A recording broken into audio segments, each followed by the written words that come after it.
In this guide, we're going to take a look at a claw hammer, how to choose one, use one, and drive nails with precision. Let's get you started nailing like a pro. First up, let's choose the right claw hammer for you. Claw hammers typically weigh between 450 and 680 grams. A 450 gram hammer is generally perfect for most DIY tasks. When selecting, consider the handle material. Wood for a traditional feel, fiberglass for shock absorption, and steel for durability. Hammers can also have different claw designs, straight for prying or curve for better leverage. Now, let's talk about gripping and holding your hammer. For control and power, grip the hammer at the end of the handle. Remember, your grip should be firm but not too tight, and keep the hammer straight to avoid angled strikes. For more precision when starting a nail, choke up your grip on the hammer head. This improves accuracy. Time to drive a nail. Start with lighter controlled strikes to set the nail in place. This prevents the nail from bending or slipping out of place. Once the nail is in position, switch to more confident, harder strikes to drive the nail home.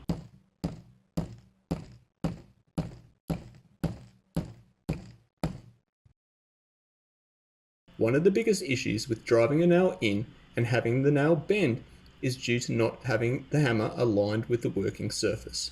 Make sure you don't twist your wrist from left to right, and make sure the striking face of the hammer is hitting the nail head parallel to the working surface.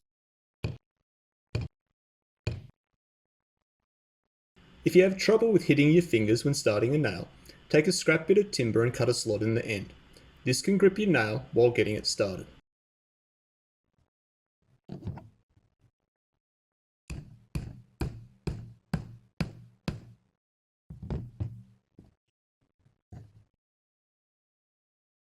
If you notice the nail bending while you're hammering it in, stop and tap it gently from the side to realign. This is an easy way to save the nail and not have to remove it. If you do need to remove the nail, use the claw side of the hammer. Position the nail in between the two claws of the hammer and pry it out with the levering motion. Finally, let's keep your hammer in tip-top shape. Some lubricant spray can prevent the head from rusting. Store it in a dry place to prevent rust, or keep it in a tool belt or drawer to avoid damage. Regularly check for loose or damaged parts and clean it after use to remove debris or paint. With proper storage and maintenance, it ensures your hammer will stay in tip-top shape, last a lifetime, and be ready for all those DIY projects.